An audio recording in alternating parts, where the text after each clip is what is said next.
They see themselves as making some political hay out of this situation. And that's right. They ought to. That's the situation that lends itself to them.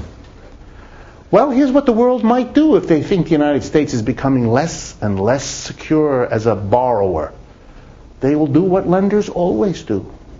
What do they do if they think you're not a good risk? Answer: they either don't lend to you, or they lend to you and demand higher interest to compensate them for what they perceive is the higher risk of lending to you. So the rest of the world will say, okay, we'll lend to you, Mr. Obama. We'll give you the $800 billion you want to spend. We understand the point of it. We're even in agreement, because it helps us too to keep you afloat. But we're not doing it the way we used to, because you're presenting us with risks. So you got to pay us a higher interest rate.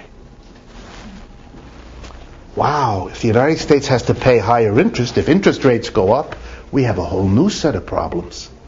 A rising interest rate means, generally, that the cost of buying things on credit goes up for everybody. Every business will now have a higher interest rate. Every individual who buys a house or a car on time will have higher payments. This is not good for the car industry, which barely surviving as it is. Less people will buy cars, less people will buy homes. The price of homes will go down if less people buy homes because the interest rate is too high. The price of housing is already collapsing, and that's very bad for the... You get the picture? This is a very thorny question. And one sign of how serious this crisis is that we are so desperate to do something, like the stimulus plan, that we don't want to ask these questions. They're put aside. They're bracketed. We're not to worry. Either because there's no problem there, that's crap, but a lot of people will say that because they're afraid. Or the more honest answer, which you will get in Washington, is if we don't solve this problem now, all these other conversations will be academic, in the worst sense of the term academic. So it's kind of, yeah, maybe, but what choice have we got? We have to. And there's a lot of support for that position on both sides. Whatever they say publicly, they understand this kind of issue. But you should be aware that if the government borrows, it may have to pay higher interest rate with all those problems. If the government borrows, that's going to have to be paid back, and that's a problem. And we're even not done. Here's the third problem with the government borrowing. When the government borrows and soaks up all the money that can be lent, then there isn't any money lent to the private sector. It means businesses. It's called in economics crowding out. The government is crowding out the private borrower because it's literally soaking up all the lendable money. It's desperate, it has to do it, but it creates difficulties. Serious difficulties, because other companies that might have been able to get the money to keep going won't be able to. Or on much less attractive terms. They'll have to give it back sooner. They'll have to pay more points. They'll have to pay a higher interest rate. They'll have to give over more control to the lender than they would like for their bid.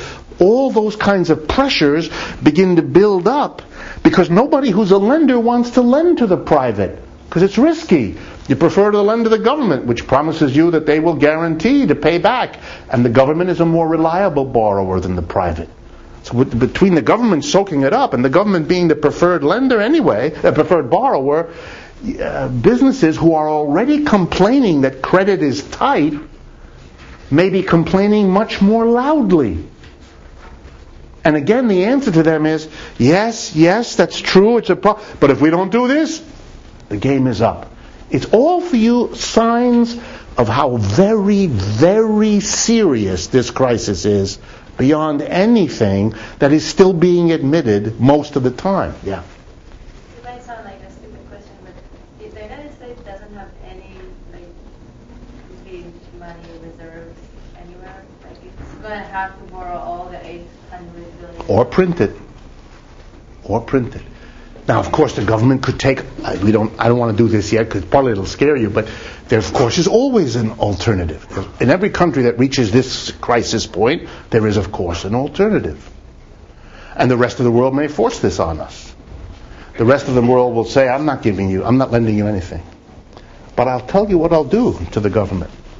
I will give you money to spend, but you got to give me something that I want. And another debt from you, I don't want. Well, what do you want, Mr. Obama would say. And the answer, now don't laugh, I'll take Oklahoma. Careful, this happens all the time. We will give them property. We will give them property. If they will give us the money to allow the government to do what it has to do to get out, and what we have to do is start giving them the wealth of the United States, they will. That's what other countries do. Yeah. We have military bases all over the world that could be sold. Absolutely. Could sell military bases. The United States companies own facilities all around the world. We could sell those. The government might do a survey and go to a company and say, we're very sorry, General Motors, you have a lovely factory here in northern Germany. You've had it for 50 years. It's called the Opel Company. It's very nice. You have 12 days to sell it. Good luck. Find somebody. That's it. That's it. And then we'll work out something with you. You'll get paid, but you'll immediately lend it to the government, this money, and blah, blah, blah. Well, if you're at the end, if you have a basic crisis and you don't have the wherewithal to solve it without these measures, you have to start thinking of measures. What you're watching here is the slow, steady erosion of the position of the United States that it has held for much of the last 100 years. That is being undermined. It is still a very strong position. Don't misunderstand. The United States position is still very wealthy, still very strong. But it's not what it was, and that process is what all these deals, this changing, this is not complicated. If Brazil is showing more and more difficulty and shrinkage of its interconnections with the United States, while there's an expansion of its interconnections and dependence with China, you don't need an advanced degree. They're going to change their politics, and they'll change their global position, and change where they think they ought to spend their money, and change who they ought to support in the UN, etc., because it's a question of their survival. The United States' position keeps shrinking. The United States' political position is much weaker than it was. Its economic position is much weaker. The one thing that the United States still has unquestionable dominance in is the scariest thing of all, which is its military. And in the history of the human race, if you're losing your political, ideological, and economic muscle and influence, and you have something that still is dominant in the world, the temptation to make what you have reaffirm what you're losing is not small. And you can see across America the people who think like that. The people in the Bush administration, there were a lot of those who thought like that. There are fewer of those who think like that in Obama, but they're there too. And that's in part of American politics, as it would be in any other society. But it's a danger I don't want you to distract you from, but it's not quite what the course is about. And none of you should be under any illusion, no matter how smooth the president of this or that country is, including our own, and how confident, projecting that image, that's very nice, but that's not the reality. That's the persona, it's not the reality. Not here, nowhere else either. If you put all the levels of government together, if you put the federal, state, and local, it's by far the biggest employer. No private employer comes anywhere near that. So in terms of just the sheer magnitude of the number of people whose personal income depends on a check from some level of government, that's bigger than any particular private industry. By a large, it's not even close. On the other hand, the majority of people are employed in the private sector in the United States. If you add up all the private employees and put against them the government is much smaller total than the total private sector. It's more of a private economy than a government economy in our society. And that's been true pretty long. The role of the government has gotten larger pretty steadily for 50, 60 years, but it is still a minority of the total employing class. The business about small employees, small companies and big companies, that's a bit of a charade. This economy is dominated by large corporations. But the way the large corporations dominate is not only by employing people. So, for example, General Motors dominates an enormous swath of industry. But much of that industry is organized as little companies who produce, a carburetor ring or a plastic strap that holds your some piece of equipment in your car seat to the underside of the seat. And there are historical reasons and tax reasons why it's more profitable to have this piece of stuff made in a little company with 11 people outside of Detroit rather than in the River Rouge plant or a big company. But the idea that this is a little business which is somehow independent, that's silly. That's just silly. That is, a huge portion of these small companies are completely dependent on one or two or three large companies for whom they are feeder suppliers. And it's really a detail of law and accounting that they're kept independent. And you can actually see it. When the law changes, they're swallowed up again and become the divisions of the big one. When the law shifts, they are separated out again.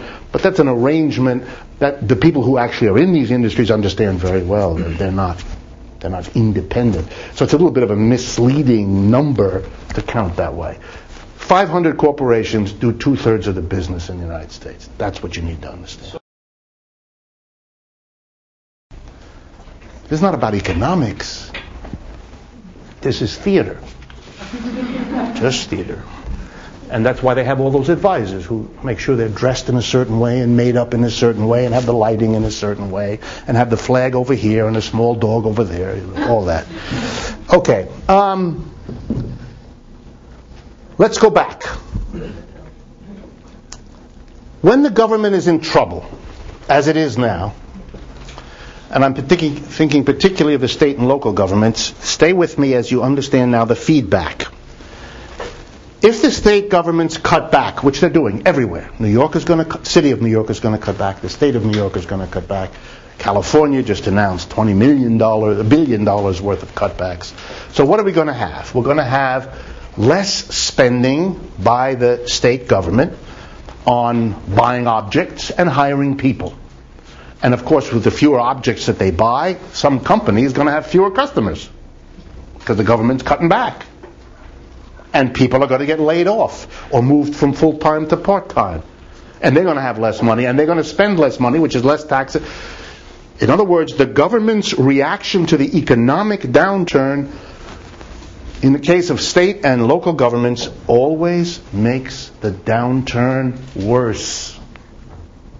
One of the reasons Obama's plan that was passed last week has in it, I don't remember the numbers, between $200 and $300 billion, if I recall, aid to cities and states, is he's trying, which makes sense, to offset this impact that the states and cities, they all know, is going to have.